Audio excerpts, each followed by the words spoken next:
Bonjour, donc là je vais vous montrer comment on fait un import d'espaces verts vers un projet Gravity. Donc les espaces verts sont des surfaces ou des linéaires tels que des pelouses, des massifs arborés, des haies, enfin bref tout ce qui ne correspond pas à un arbre unique avec un tronc euh, sont des objets donc géographiques et botaniques en même temps qu'on peut soit importer depuis un autre projet Gravity, soit depuis un SIG comme QGIS, ArcGIS, qui permettent des exports notamment sous forme de shapefiles. Donc les shapefiles, c'est un ensemble de fichiers. Et donc ici, dans mon exemple, je vais partir d'un ensemble de fichiers shapefiles, donc correspondant à des espaces verts ici. Donc il y a un DBF, un SHP, un SHX et un PRJ. Ces quatre fichiers fonctionnent ensemble et je vais les importer ici, dans un projet Gravity qui est pratique. Alors il n'est pas vide, simplement il n'y a pas d'espace vert. Donc voilà. Donc c'est un projet dans lequel j'ai déjà des arbres, mais je n'ai pas d'espace vert. J'ai par ailleurs du mobilier urbain, voilà, et des stations que je peux afficher.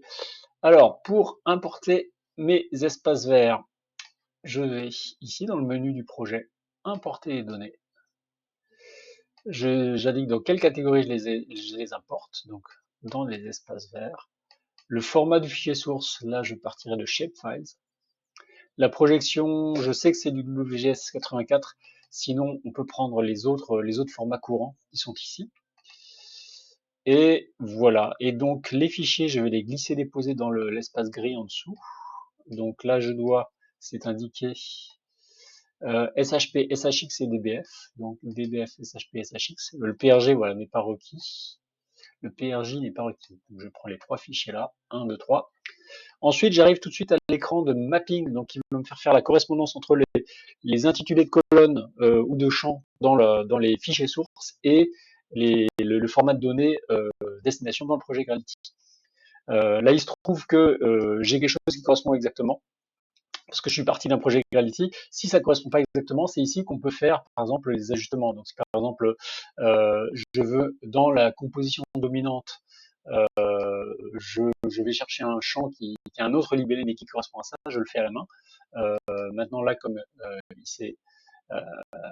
s'est basé sur les champs pour proposer une correspondance, par défaut, je sais qu'elle est bonne ici, mais sinon, je la refais avec moi-même en reprenant dans chaque menu déroulant le champ qu'il faut aller chercher. Voilà, je valide ça.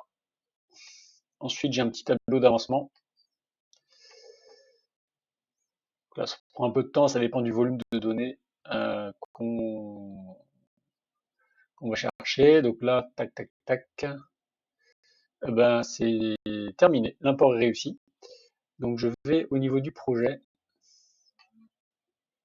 Et là, je trouve, paf, les espaces verts en question. 1, 2, 3, 4. Alors, là, ils sont affichés avec ces jolis motifs qui marquent les compositions dominantes.